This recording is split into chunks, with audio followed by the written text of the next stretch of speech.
Welcome to today's Miracle Moment. I'm Marcy Shimoff. And I'm Dr. Sue Morter. And together we're the co-leaders of your Year of Miracles, where we teach thousands of women around the world to live in the miracle zone, the place of synchronicities and flow, where you're creating the conditions in your life where miracles can occur.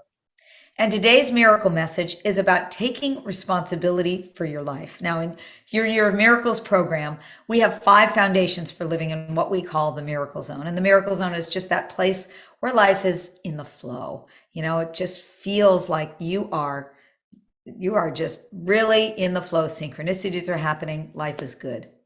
And so one of these foundations is to take responsibility for your life. And that means to show up in your life as a victor in your life, not as a victim.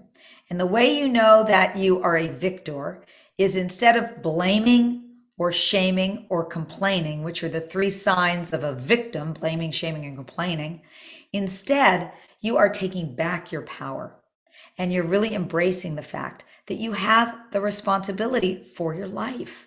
It's amazing. It's so interesting that because of this idea of responsibility, sometimes it can feel heavy and it can feel like, oh, I don't want to be responsible. I don't want to be the one that is responsible for that. And, oh my God, it's my fault and shame on me if it's not going the way that I want it to go. But don't go that way with this conversation, okay? Just don't go there. Go here instead, okay? Go to, if it's my responsibility, it means I have some say. It means I'm going to be in charge of the outcome, or at least my presentation and my purpose on this planet, okay? It isn't going to go on how others want it to go or how it should go. It's going to go in a way that I have an influence on.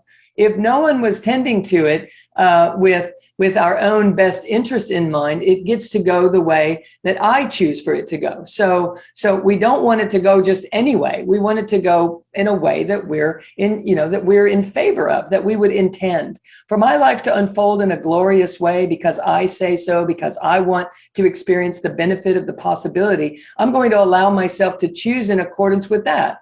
And so when it starts to feel like my responsibility because I'm able to create it, that feels a whole lot different than it's your responsibility that this isn't going so well. We can flip the whole thing over. I get to pick. We can. I learned a formula years ago from one of my mentors, the amazing Jack Canfield. And the formula is E plus R equals O. And what that stands for is the events plus your response to those events equals the outcome. Notice it's not an event that creates the outcome. It's the event plus your response. That's where we get to have responsibility. And so what I want us to notice, I'm going to invite you to notice, is how do you give away your power? How often do you show up as a victim in life, doing that blaming, shaming, or complaining? Just notice if you're blaming somebody else for what's going wrong, or if you're blaming the weather, or you're blaming your circumstances. Right. So it's like, I can't do this because they won't let me, or I tried to do this, but there's this thing in my way. And so it doesn't go the way that it could because we're disempowering. Right. Or maybe, it's you made me late today, or you did this to me. And then shaming is another way that we lose our power. Shaming is when we blame ourselves. When, oh, I'm never any good at this. I can't do this. I made this awful mistake. It's so terrible. It's our own embarrassment, our shame. Yes, it's always me. I'm the one that's always messing up. I don't deserve this, or I don't deserve to even be a part of that. Why did I even think that I could be a part of that? That kind of dialogue is just evidence that we're stuck in that rut of shame, and it's so disempowering.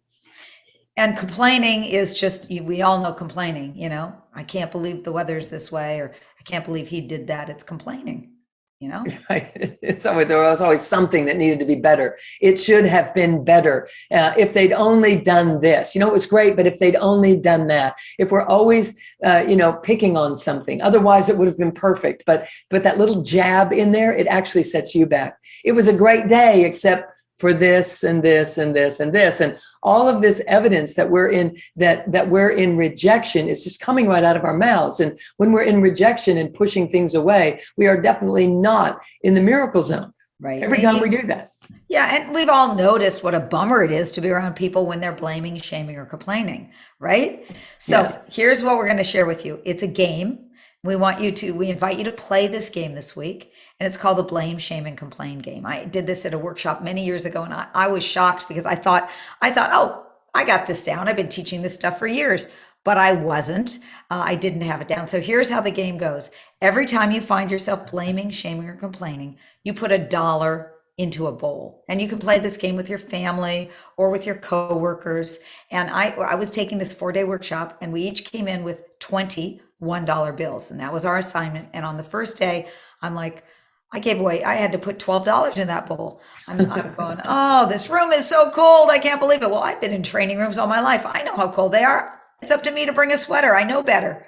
So that was the first day. Then I think by the second day, it was down to about $7.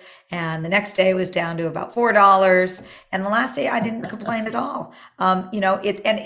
It's really a fun way to actually notice when you're in the habit of not taking responsibility for blaming, shaming, or complaining, because when you notice it, that's when we can stop it. And just by noticing it helps stop it. Right. You just set yourself free. All right. Just notice it and set yourself free. Just excise that from how you operate and lean in to celebrating instead. It doesn't have to be that way. Just allow yourself to be creative, to embrace what's going on in your world, and allow your showing up to be an example and an outpicturing of the pride that you take and the freedom that you love experiencing and that you experience by taking responsibility for your entire life experience. It will change everything. It will. We guarantee that this is one of the tickets to the Miracle Zone, right? It definitely will open doors. So let us know how it goes. We love hearing from you. So please share with us how you're doing with the Blame, Shame, and Complain game. By the way, at the end of the week, when you've collected all that money, then you can go give it to your favorite organization, charitable organization, whatever you want. And we're going to leave you with a quote from Einstein. And Einstein said, "Man must cease attributing his problems to his environment and learn to exercise his will, his personal responsibility."